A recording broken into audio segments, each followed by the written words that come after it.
with the talk of Professor Marcos Craizer, the double eigenvalues curve of a line congruence.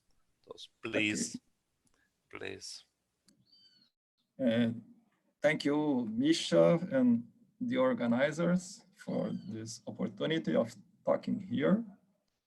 And just a moment.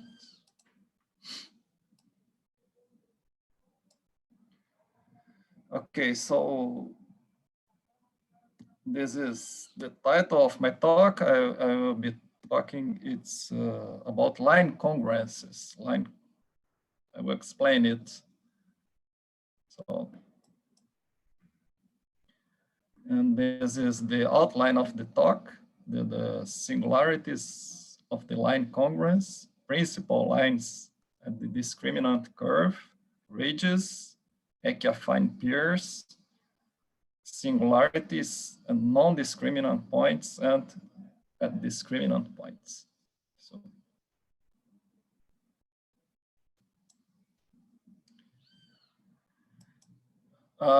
what's a line congruence? A line congruence is just a smooth two-dimensional family of lines in tree space. Here are some examples of line congruence. Normal lines to a surface in the Euclidean tree space, normal lines to a convex surface in a normed tree space, affine Blaschke normal lines to a non-degenerate surface in tree space, lines connecting points of two surfaces with parallel tangents, lines connecting two curves, lines tangent to two surfaces. These are just to show some examples of this concept. Line congruence is a classical topic of projective differential geometry.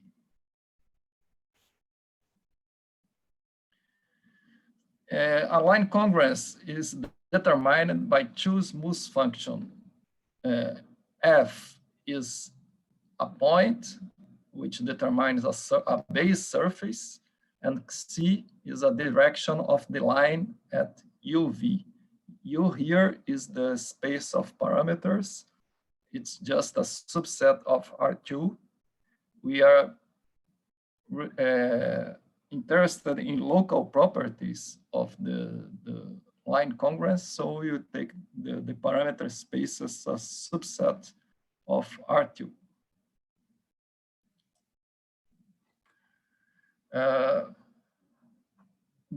From the line congruence, you can obtain the principal lines. What are the principal lines of a line congruence? Just if you start with any subfamily, with just one parameter subfamily of the line congruence, you obtain a rolled surface, and this rolled surface is developable if and only if this equation holds. This equation can be written as a binary differential equation here. And the solution of these binary differential equations are called the principal lines or curvature lines of the line congruence. Note that this line congruence does not depend on the base surface or on the choice of the vector in the direction of the line. It depends only on the line itself.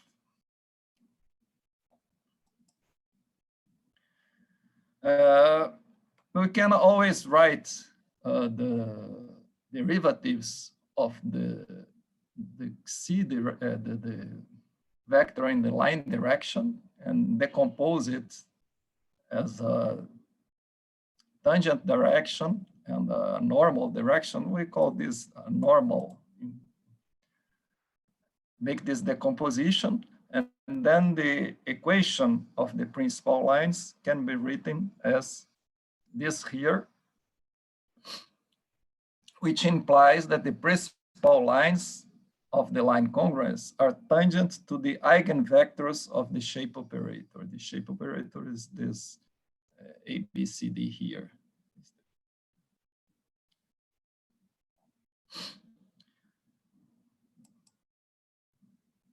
We say that two line congruence are projective equivalent when there exists a projective transformation taking the lines of one into the lines of the other.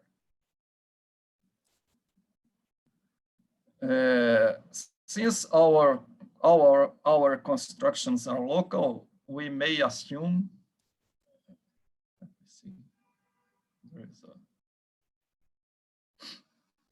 if there is some question, please tell me. I'm not seeing the chat.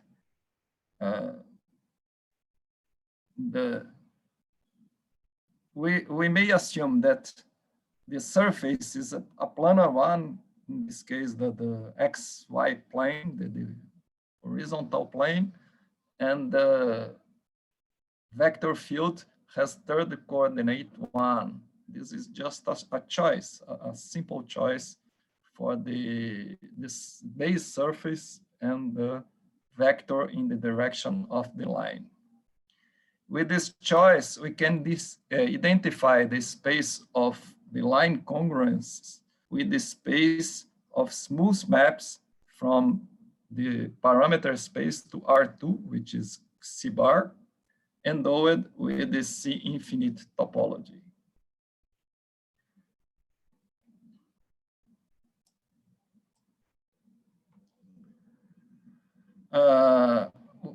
We can consider this map, which gives the line congruence. It's for each UV, you have the line. And this can be seen as a map from R3 to R3. The singular set of this map corresponds to S equal to the inverse of the eigenvalue of an eigenvalue of the shape operator. The generic singularities of this map are folds, cuspidal edge, and swallowtails. This was proved in 2003 by this Izumiya, Saji, and Takeuchi.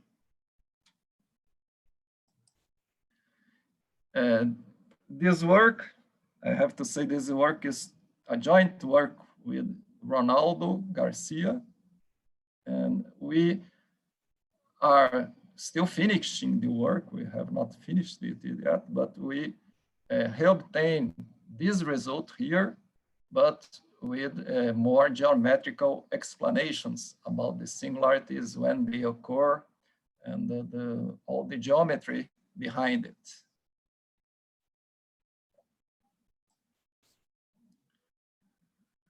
A very important element of the line congruence is the focal surface, which is the envelope of the line congruence. It can be written as the union of two surfaces where Fi is equal to F plus 1 over lambda I C, where lambda I are the eigenvalues of the shape operator. The discriminant set or double eigenvalues set, which generically are curves, are is the set where the eigenvalues are coincide. The eigenvalues are calculated by this equation, and then you take the discriminant of this equation, is this delta here. Then the double eigenvalues condition can be written as delta equal to 0. We shall denote by U prime this set of line congruence such that 0 is a regular value of delta. So we want that this discriminant set is in fact a regular curve.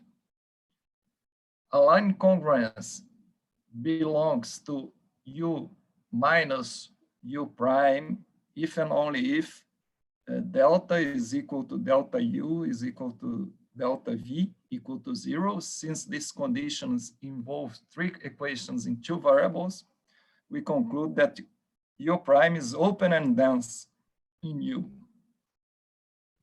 And moreover, this line congruence in U prime, where the discriminant set is a regular curve, do not admit umbilical points.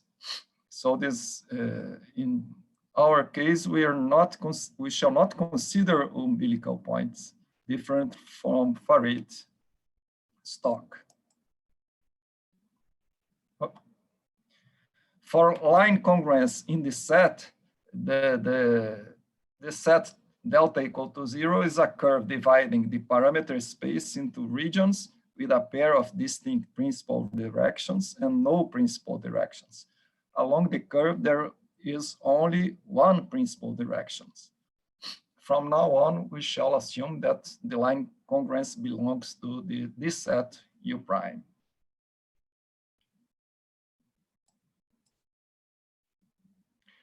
A very important concept here is the concept of ridge.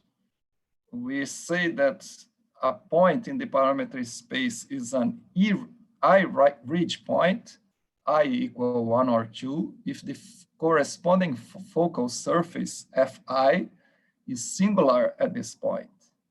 Taking the derivatives, this should be derivative in the direction x equal to UTVT. You obtain this here. And for this derivative to be singular, it should have a kernel, and then we should have both parts equal to 0 at the same time, which means that x is an E principal direction W I, and this formula's derivative with respect to W is also equal to 0. So these are the conditions for a I-ridge point.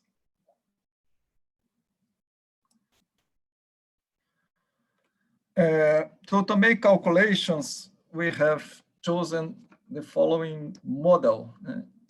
How to do our model for a general line congruence is, as I have explained, you take F is equal to UV0 and C is C1, C2, Then we shall use this notation for the two-jet of the shape operator, A, B, C, and D.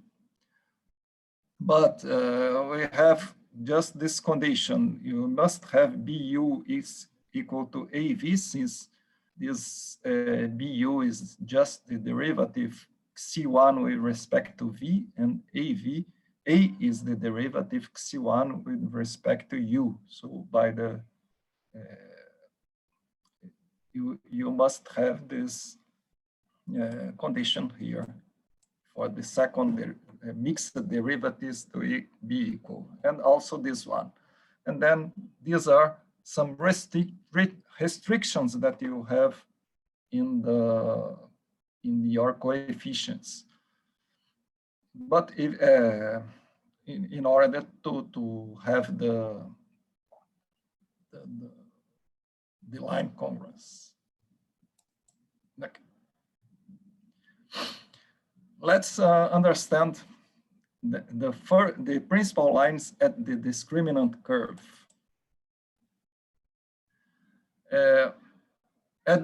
What our model at the discriminant curve, we may assume that both eigenvalues are, since both eigenvalues are equal, we may assume that the eigenvector is 0, 1, and in this case you have B0 equal to 0 and A0 equal to D0. And since the origin is not an umbilical point, we shall assume that C0 is not 0. So this is our model. The eigenvector is tangent to this discriminant set if and only if B01 equal to 0. So we can understand the geometry just by the coefficients of our local model. The generic behavior of principal directions are the same that Farid told us in last talk.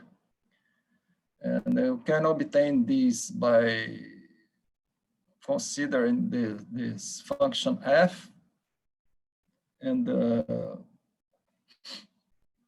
at the surface, you lift the vector field to the surface and obtain a direction vector field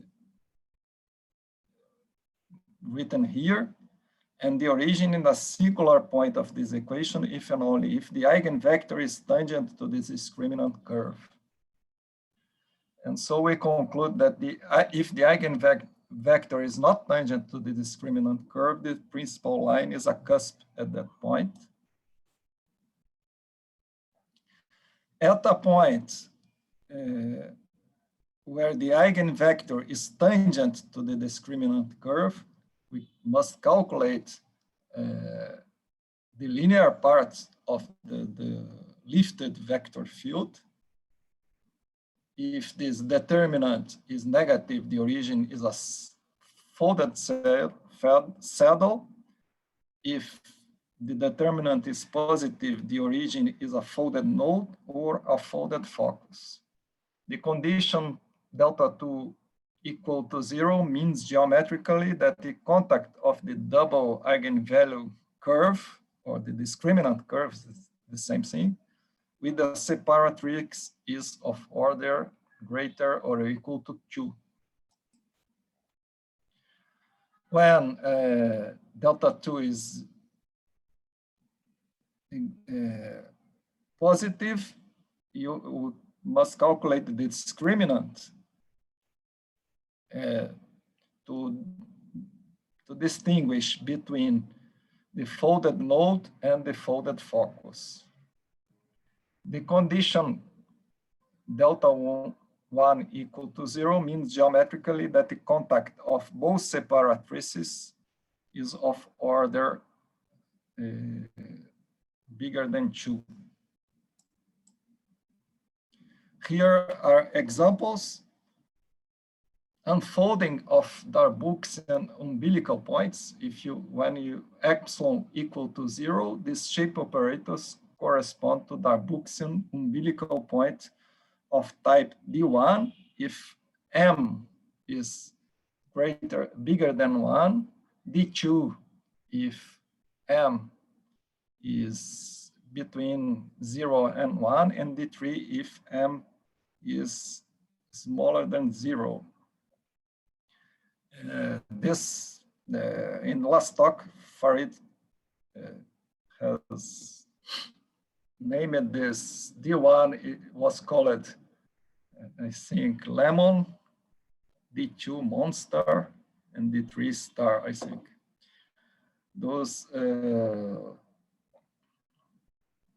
These examples can be seen as an unfolding of Darboux-and umbilical point.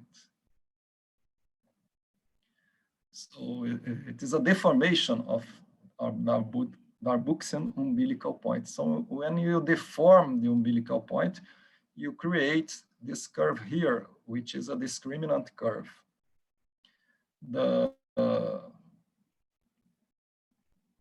This is not anymore, when you put this here, it is not, certainly it is not anymore a line congruence corresponding to a normal vectors of a surface in a Euclidean space.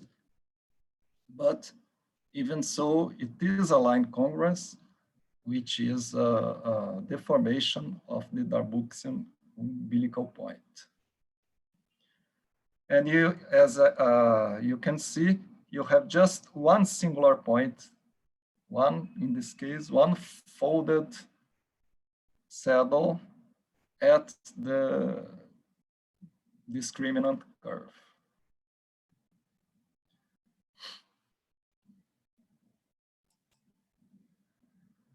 And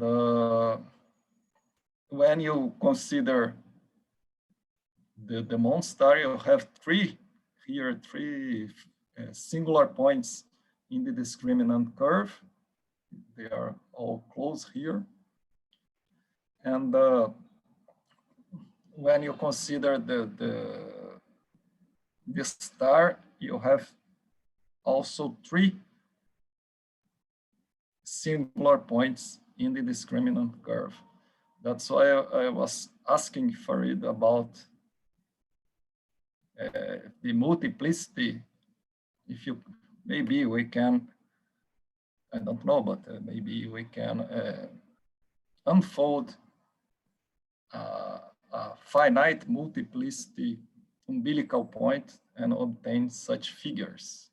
So to relate with the previous talk.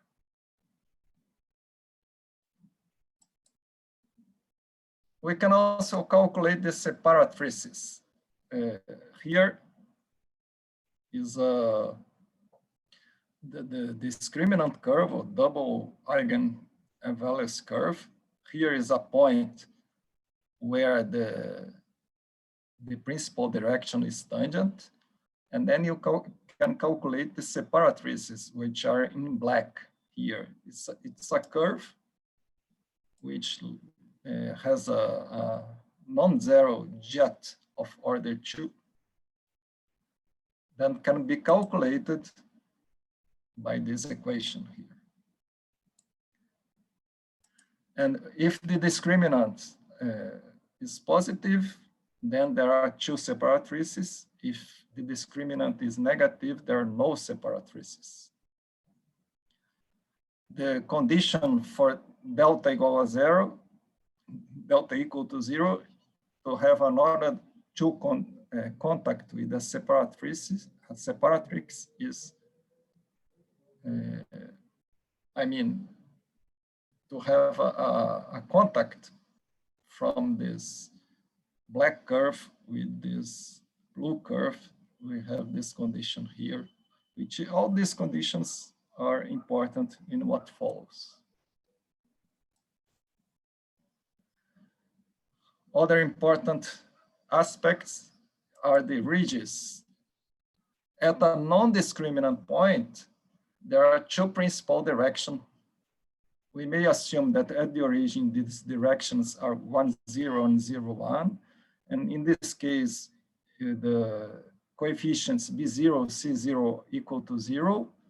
Since there are no umbilical points, we have that this difference is different from 0. We shall assume that it is positive.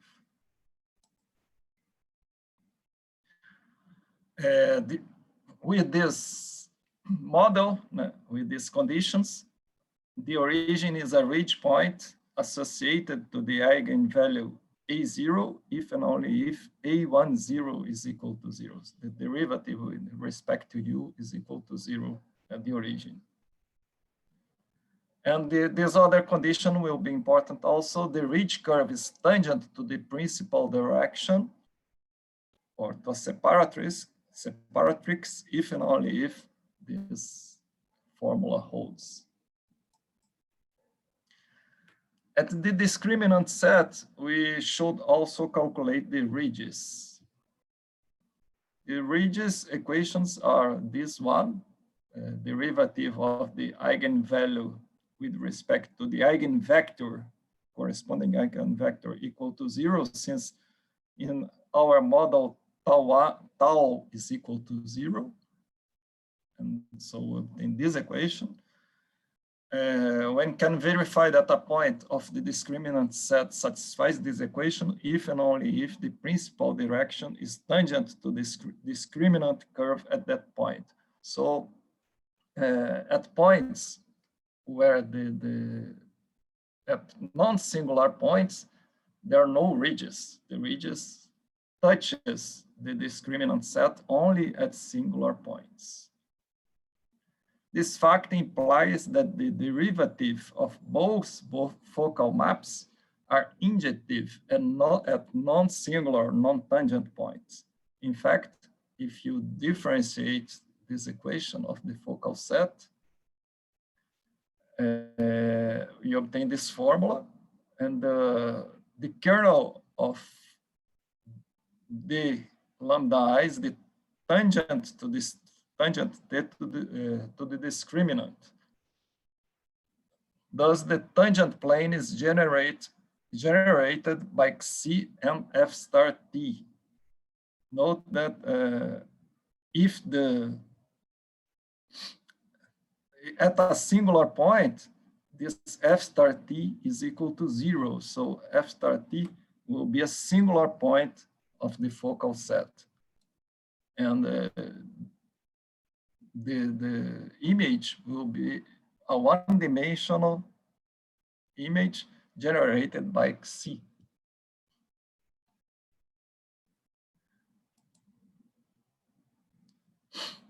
Now we can calculate the ridges. The ridge curve will be tangent to the discriminant curve with this is a quadratic equation with this big coefficient. The focal maps have rank 1, and its image is the line generated by Xi. So this is what we have. Some pictures here, discriminant curve, ridge curve, two separatrices, here without separatrices, since we have a folded focus. All these situations occurs. We have it's easy to make examples with the local models.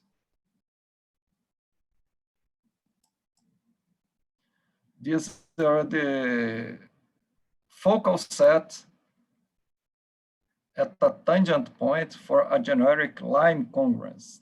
You have these colors correspond to one focal set and the other focal set.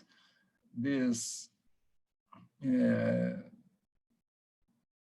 this cuspidal edge corresponds to the ridge curve, and so they generically they are tangent at this point here.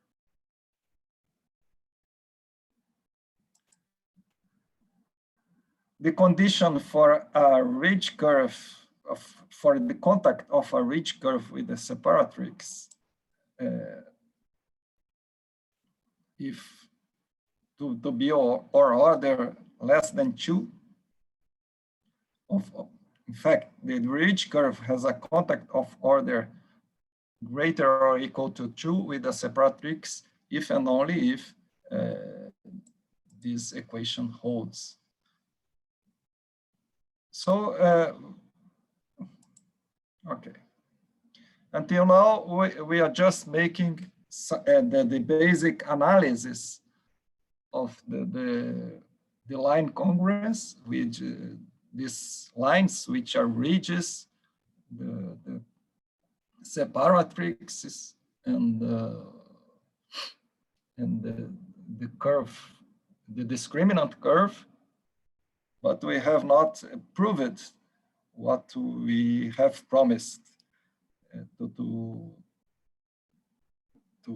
determine the singularities of the line congruence.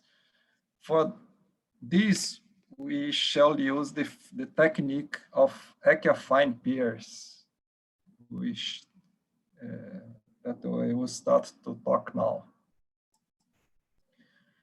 what is an uiaffine pair?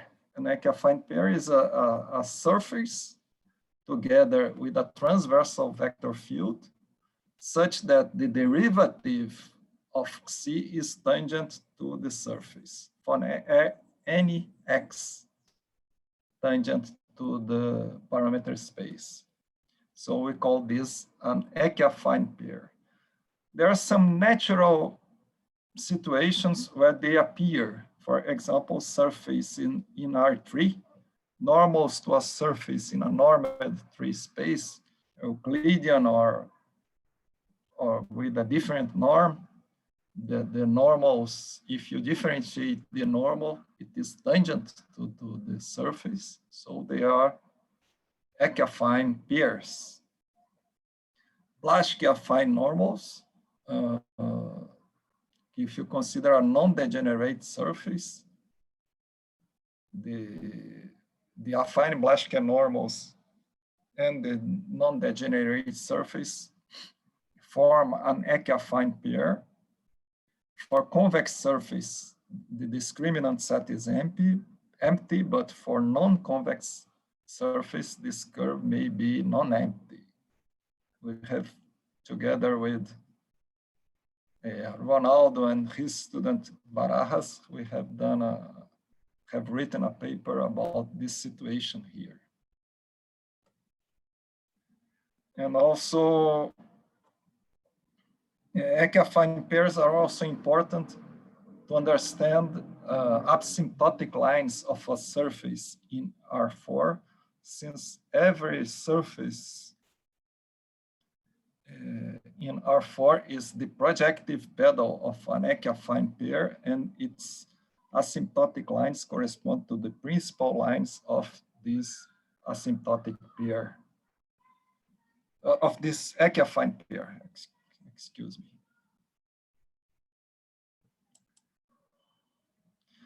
So what's the main elements of an uiaffine pair? You have the conormal map, which are covectors defined by this condition. This is Xu, excuse me, Xu, Xv. They are, and the shape operator can be recovered from the conormal map by this relation here, where H is the metric of the uiaffine pair. It's nice to work with uiaffine pair, but why we didn't start with it? It's because there are many constraints. It's not easy to have examples. So we prefer to start with not with an uiaffine pair, but then construct it after in a second step. The support function is important here. Is defined by this formula. X, Y, Z, it's a point in R3, UV is in the parameter space, and then the support function is defined by this difference here, and we apply the conormal map to it. Then you have the following conditions. The second derivative of the support function is given by this formula. Since we are assume that H is non-degenerate, the metric,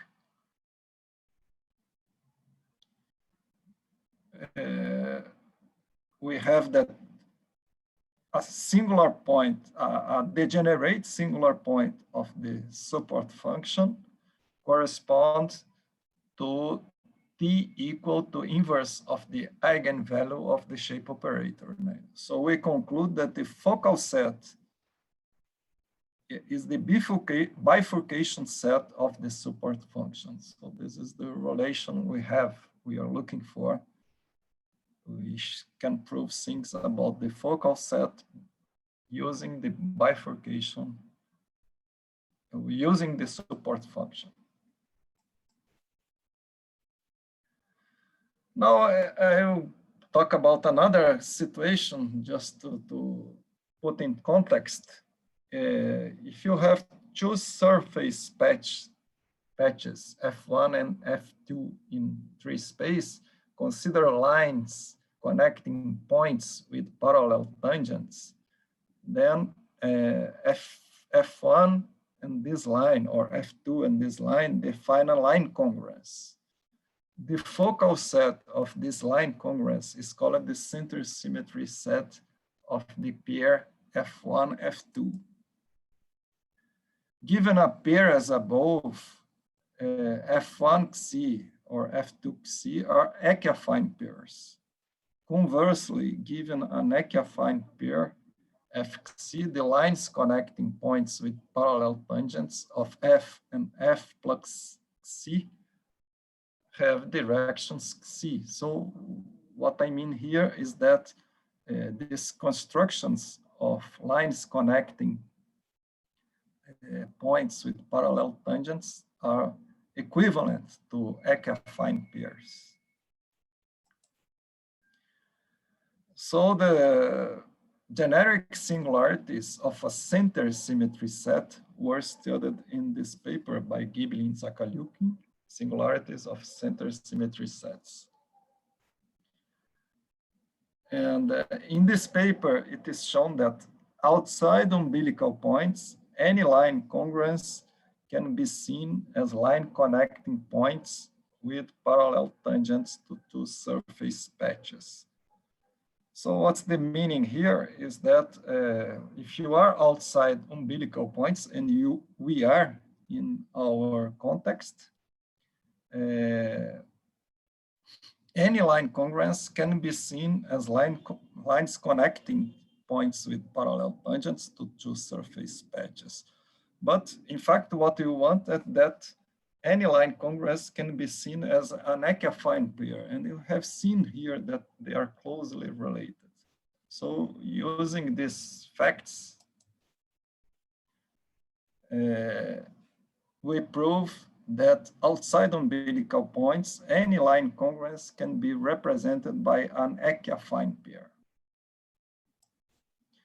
A natural question here that maybe it's difficult. At an umbilical point, can we represent a line congruence by an uiaffine pair? This is an open question. So this is important for us to prove this fact here in order to use the tools of uiaffine pairs and proves things to generic line congruences. So how can we prove this fact that any line congruence, generic line, any line congruence without umbilical points can be represented by an uiaffine pair? We start with a line congruence like this, the shape operator as before. And then we have to solve the following PDE to find a solution of this partial differential equation. Outside umbilical points, existence of solution to the above PDE are guaranteed by the Cauchy-Kovalevsky theorem. So this is the main step to find a solution of this equation. Well, for umbilical points, and then all coefficients A minus D, B, and C are equal to 0, so we have no equation. But outside umbilical points, we find a solution P, and then we can choose Q satisfying both these equations, the compatibility equations for QU and QV are just this PDE above, and then you have this Q here, and they find the conormal map by this condition, and choose then the new vector field in the direction of the line as a multiple of C, as it should be, 1 over Q C. And the new surface, instead of f, it will be f plus kc. This is just f plus kc. So you have the same line congruence, but represented by other surfaces, another surface and another vector field. This, it's not difficult to show that this has the uiaffine property. And we have to verify that the metric is non-degenerate. This will have to make some easy calculations here. For example, outside the discriminant set, we must, we can choose D minus A positive, B equal to C equal to 0, and then the solution of the PDE can be chosen as like that. PUV equal to 0, PU, PV, PUV equal to 0, PUU, PVV equal to -1 at the origin. We can choose Q equal to 1 at the origin, which implies that mi is equal to 0, 0, 1, and A, K equals 0 at the origin. C equal to 0, 0, 1 at the origin. Then we conclude that F tilde is equal to 0, 0, 0, F tilde U 1, 0, 0, F tilde V 0, 1, 0. And finally, the metric here is equal to minus 1. This here is the formula for the metric. Minus 1. So H11 is equal to H22 is equal to 1 and H12 equal to 0. So the surface is convex and non-degenerate in the neighborhood of the origin. You can do similar calculations. I will not read it again because you are going to be tired if I read all this again. But here at the discriminant set, you necessarily must have PUU is equal to PVV equal to 0. And then you, at the end, you obtain that H11 is equal to H22 equal to 0, and H12 is equal to -1. So the surface is not convex and non-degenerate. Non-convex, but non-degenerate in a neighborhood of the origin. What is to be expected? Since I do not expect a convex surface with an uiaffine pair at the discriminant set, because if you have a convex surface and a uiaffine vector field, the discriminant set would be empty. But here you have a non-convex surface. Just to explain how it works, an example, I start F is equal to UV, C1 is this, just as an example, C2 is this one. Then the PDE can be solved with this guy here. Q you obtain just solving the equation. Then we will obtain an immersion of this form, UV plus this guy. So it's a non-convex surface. And the metric is this one, 0, -1, 0 at the origin.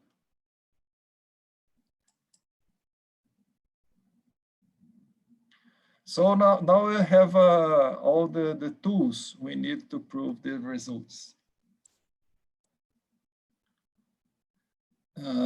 At ridge points, let's see, outside the discriminant curve, the ridge curves correspond to singularities of the focal surface. The singularity is of type A3 if the principal direction is not tangent to the ridge curve, and is of type A4 if the principal direction is tangent to the ridge curve. It's a tangency of order 1, in fact. this is well explained in a more general result, which is in this paper of 2005. With respect to this, we give here an alternative proof using the support function, because this is a more general result than ours.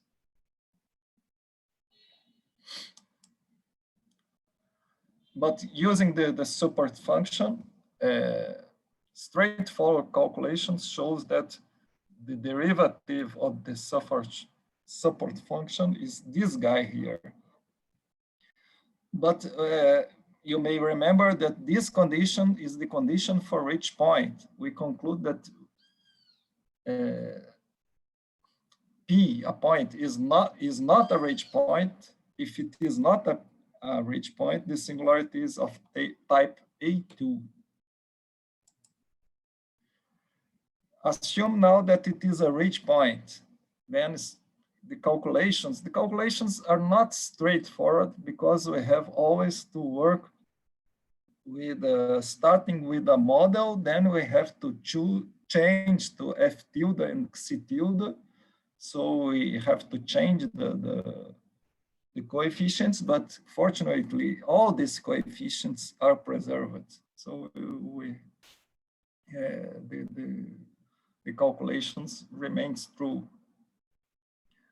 And then you calculate rho UUV, rho UUU are these guys.